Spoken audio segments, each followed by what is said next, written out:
हिमाचल के exit poll के रुझान से डरी बीजेपी सरकार। जयराम के बदलने लगे सुर, कहा टक्कर कांटे की।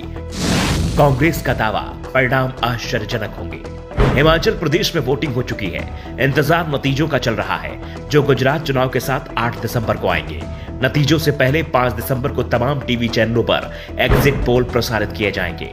हिमाचल का एग्जिट पोल तैयार हो चुका है, लेकिन चुनाव आयोग के निर्देशों के चलते इसे अभी तक सार्वजनिक नहीं किया गया है।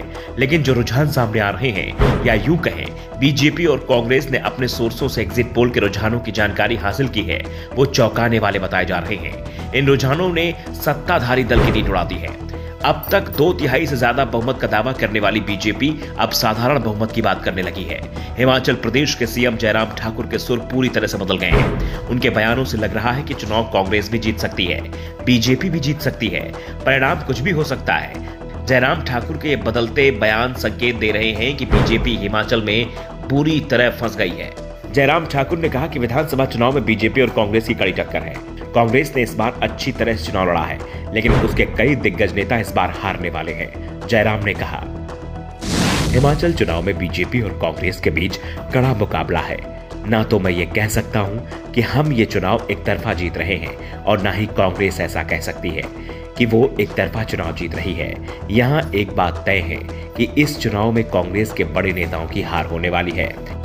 इसके साथ ही जयराम ने यह भी कहा कि इस बार राज्य में सबसे ज्यादा मतदान हो सकता है। राज्य के कई लोग सेना में नौकरी करते हैं। सर्विस वोटरों का आंकड़ा अभी सामने नहीं आया है। इनका आंकड़ा आता है तो मतदान का प्रतिशत 77 तक पहुंच सकता है, जो हिमाचल में अब तक का सबसे ज्यादा मतदान का प्रतिशत होगा। हिमाचल में महिला वोटरों की संख्या बढ़ी है, जो अच्छी बात है। मैं ये कह सकता हूं कि बीजेपी राज्य में एक बार फिर सत्ता में आ रही है। कांग्रेस क्या कह रही है उस पर मैं कोई टिप्पणी नहीं करना चाहता। दरअसल बीजेपी नेताओं को टीवी चैनलों के एग्जिट पोल की जो खबर लगी है, उसमें पार्टी के कई दिग्गज नेता कांटे की टक्कर में फंसे बताए जाते हैं। 2 दर्जन सीटों पर हार जीत का अंतर बहुत कम बताया गया है, जिसके बाद से बीजेपी नेताओं की नींद उड़ गई है। सर्वे की रिपोर्ट तो यहां तक दावा कर रही थी कि बीजेपी ने जो अनुमान लगाया था, बागियों ने उससे ज्यादा नुकसान पहुंचाया है।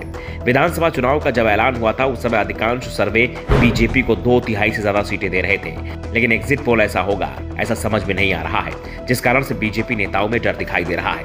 वैसे सर्वे में हकीकत में क्या है, ये 5 दिसंबर को सामने आएगा, लेकिन दावा किया जा रहा है कि कांग्रेस को भी सर्वे से ज्यादा खुशी नहीं दिख रही है, क्योंकि किसी सर्वे में बीजेपी को भारी बताया गया है तो किसी में कांग्रेस बाजी पलटती दिख रही है। बीजेपी दावा कर रही है कि सरकार उसकी ही बनने वाली है। दूसरी ओर कांग्रेस नेता विक्रमादित्य कांग्रेस की बड़ी जीत का दावा कर रहे हैं। विक्रमादित्य ने कहा कि कांग्रेस को 45 से ज्यादा सीटों पर जीत मिल रही है और अगली सरकार कांग्रेस की बन रही है। 35 साल से जो रिवाज पहाड़ पर चला आ रहा है, वो ही जारी रहेगा। Bureau report.